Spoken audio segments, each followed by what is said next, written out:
Welcome back to Celebrity Radio. It's Alex Belfield here at X Rocks. It's the great show at Rio. And the lady behind it is Tiffany. How are you? I'm great. How are you? Well, I'm delicious. I've just met two of your dancers and you're stunning as well. Congratulations. You get being sexy. You get putting on a show, don't you? I do. I grew up in the business, so there was no other option for me. Tell me about you then. How did you arrive here? How are you able to produce these shows? I grew up, I was a dancer since I was 3. My mother was always in show business. She was in staple shows out here her whole life. She decided when in New Year's Eve 2001, she quit dancing. She came home and she said, I want to be a producer and let's write a show. And so I was 18 at the time. Her and I put ideas together, and it was honestly a miracle to know the game as well as we do now. The first time we did it, the first meeting we walked into, they threw money at us and they said, let's do it. We love your idea. And 13 years later, here we are. It's incredible because this is a tough town. It's an unforgiving town. It's a town that will kick you out in a heartbeat if you fail. People have told stories where they turn up at the theater, the doors are locked, the show's been thrown out.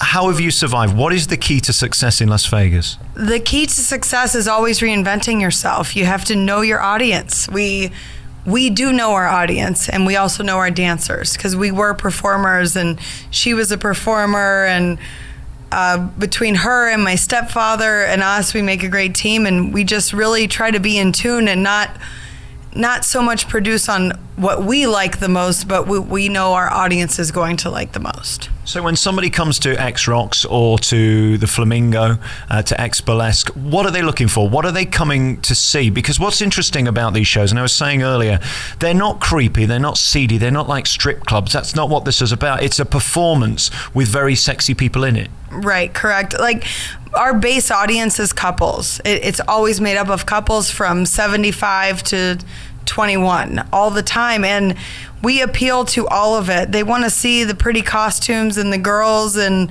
then we have bachelor parties who want to see them do pole work or the lack thereof, the costumes, anything like that. But we try to appeal to a wide variety, and we have comedians in both of our shows to break it up a little bit, so anyone who's feeling a little uncomfortable can take a breather. But we usually please our audiences pretty well, so. And where's the line? Do you have an imaginary line within the show where you don't cross so that nobody feels uncomfortable after a certain point? Yeah, well, the no touching thing, I mean, it's not like a strip club. If you want that atmosphere, which some of our guests go after to a strip club or whatever they're going to do, it's on stage, it's high production value, it's costumes, and it's known that it isn't anything that crosses the line. But we get as close to that line as we can, that's for sure. What are the girls? How do I describe them? It's hard because if you say the word stripper, that's certainly not what they are, although there is elements of strip within it. Right. Burlesque, well, parts of it is burlesque, but they're not burlesque. They're ballet dancers. What are they? They're all very highly trained dancers in every sense of the word. They've all done competitions. They can do ballet, they can do hip hop, but they're young, they have high energy, and they're very sexy. They could take on anything we throw at them. And our dancers are very loyal. Most of our dancers have been with us for many years. Some of them started at 18 and they're 23 now or 25 now, and they just really know how to do what they're doing, and they can make our vision complete. I can see a problem there, that when they become 44, you might not need them in the show anymore. No, that's when they just start choreographing and helping us with our vision. You have to find another role for them. Our vision has to stay young and into it, but as long as they still look good, I really don't care how old they are, but believe me, we don't do the 44s. What I loved about these girls, they're all tall and they're all sexy. They're not skin thin sort of model types. They've got a curviness about them. Thank God, because I think we're getting a bit tired of this Victoria Beckham. It doesn't do anything for me. It doesn't do anything for a lot of people. That's a big, huge stereotype in America right now, but when you actually talk to someone or any male, not what they're looking for. And our girls are very thin still. They're very fit, but they definitely aren't like, Jack Skellington's up there and malnourished in any way. We just like to keep a variety. We have every single thing you could imagine. They're not wearing wigs. They're wearing their own hair. They all have a different look. So whoever's coming to the show, we have something to offer them. I've done interviews in the past and I've had feminists on the program who say these shows shouldn't exist because it's not fair on the girls. It seems to me, having interviewed many over the years and people like you, producers who are female, the only people in this room who are in absolute control are the girls. They're the ones having the final laugh. They're the ones on stage. They're the ones being paid. They're the ones deciding to be there. What's your take on that? All of my girls, who are not only my girls, some of them are my best friends for my whole life. They're liberated. They love doing what they do. They love being celebrated for how they look and their talents.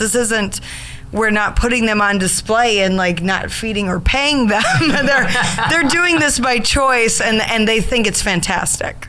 And of course, you put them on a stage, and then as we sit here looking at it now, it's dull, it's black, there's nothing going on. You have to create a show.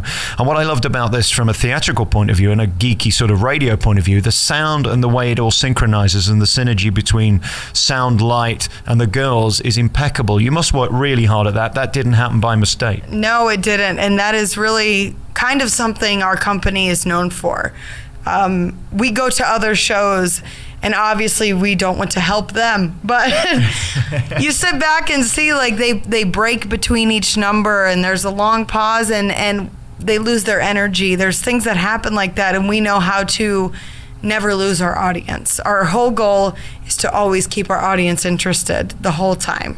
I've always said on stage, you have to have an internal amber light. As soon as people are getting a bit bored, move on quick. I noticed all the songs you did were chopped down so that at no point did we go, oh, and as you say, there are shows on the strip where that happens. You can't allow that with this type of show. People will just leave. Right, and that's where I think a lot of producers get lost in their favorites. Like I said, I love Hanson. There's no Hanson songs in my show. I know that isn't going to be everybody's favorite. We appeal to the masses, and we make sure to honestly an ADD crowd. Like, we don't want anyone to get bored. We want them to like it, and then once they've liked it, and then once they've loved it, we're moving on.